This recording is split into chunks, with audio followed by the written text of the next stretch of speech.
सेलू शहरातील श्रीराम प्रतिष्ठान येथे दर्पण दिनानिमित्त मंगळवार 7 जानेवारी रोजी घेण्यात आलेल्या एका विशेष समारंभात शहरातील सर्व पत्रकार बांधवांचा यथोचित सत्कार करण्यात आला।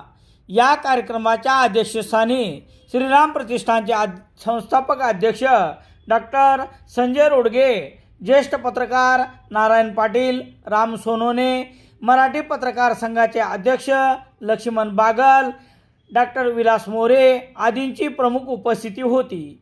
यावेळी पत्रकार सर्वश्री मोहन बोराडे, दिलीप डासाळकर, शिवाजी आकात, मोहम्मद इलियास, संजय मुंडे, पूनमचंद खोना, मोहसिन मामू, शिवाजी शिंदे, नीरज लोया, निशिकांत रोडगे, सतीश आकात, अब्रार बेग, दीपक जडे, संदीप वरकट आदी जण उपस्थित होते।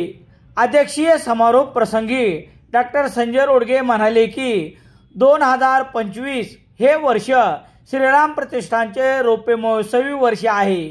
ज्या ठिकाणी स्पर्धा असते त्या ठिकाणी विकासाला वाव असतो, परंतु कष्ट इमानईद्वारे केले तर नक्की जीवनामध्ये यश आणि ध्येय देखील प्राप्त होते। जीवनामध्ये समाजासाठी ज्या चांगल्या गोष्टी आहेत त्या करण्यासाठी आम्ही नेहमी प्रयत्नशील असतो। आम्ही जे काही संस्थेच्या माध्यमातून काम करतो त्याला आपल्या लेखणीतून समाजापर्यंत चांगल्या प्रकारे पोहोचण्याचे काम आपण सातत्याने करत आहात। त्यामुळे एक चांगली ओळख या श्रीराम प्रतिष्ठानची झालेली आहे। पत्रकार बांधवांनी केलेली ही अनमोल मदतच आहे।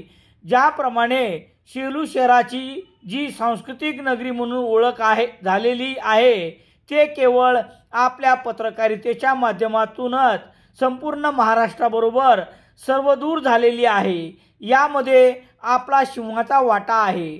समाजापर्यंत रोजच्या होणाऱ्या घटनाक्रम आपल्या माध्यमातून यशस्वीरित्या समाजापर्यंत पोहोचण्याचे कार्य आपल्या हातून असेच होत राहो अशा यावेळी शुभेच्छा देणे क्रमप्राप्तच आहे आणि या सदिच्छाचे आपण निश्चितच हकदार आहात।